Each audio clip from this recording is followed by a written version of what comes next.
Bonjour à tous, aujourd'hui on va parler de l'uranium et des cryptos. Alors l'uranium a pas mal baissé ces derniers mois, mais est-ce qu'on est plutôt dans une correction ou est-ce qu'on est dans un marché baissier? On va voir ça tout à l'heure. Et pour les cryptos, pareil, il y a eu un gros crack des cryptos. La question c'est est-ce qu'on est sur la fin du crack ou pas?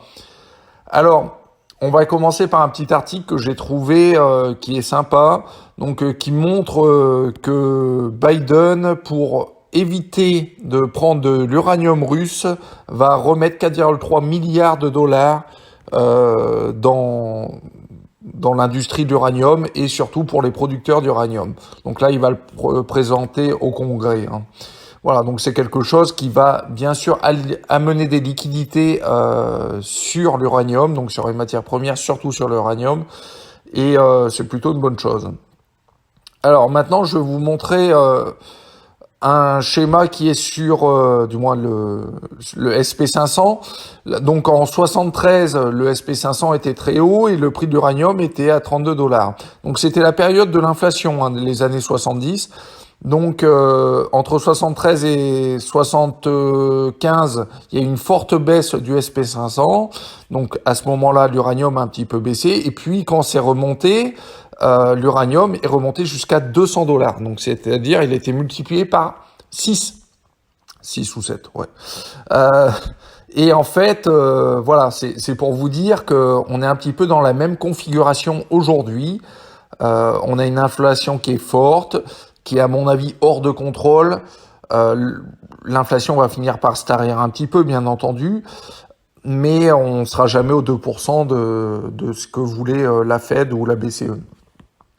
Alors, on va regarder maintenant les différents pics. Souvent, on regarde les actions comme Paladin depuis les années 2000 pour l'historique, mais on regarde jamais avant parce qu'on n'a pas l'historique boursier. Mais lorsque vous regardez le pic des années 2000, lorsque l'uranium était pas mal monté, Paladin valait quasiment 10 fois ce qu'il est aujourd'hui. Lorsqu'on regarde le pic des années 70, le prix d'uranium était plus élevé que celui des années 2000.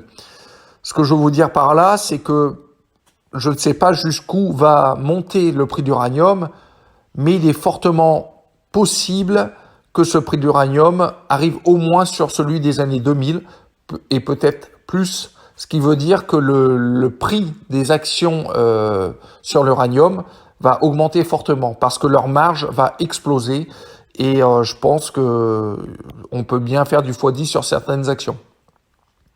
Alors là, je voulais vous parler de l'Ether. Donc l'Ethereum qui a perdu 65% depuis ses plus hauts et qui a perdu 29% sur un an. Donc la question, c'est toujours la même. Là, on a un beau drawdown. Est-ce qu'il faut acheter maintenant? On vient de casser les derniers supports. Est-ce que ça peut encore baisser ou pas? Alors là-dessus, je vais vous montrer le graphique sur le max. Et on voit que l'Ether, sur la dernière grosse correction qu'il avait eue, il avait perdu 93%. Donc, quand vous perdez 65%, vous perdez déjà pas mal, mais 94%, vous divisez par 15 le prix du départ, d'accord? Donc, à mon avis, vaut mieux attendre encore. Tant que vous voyez pas une petite figure d'aplatissement de la courbe, n'en achetez pas. Je vous dis merci et à bientôt.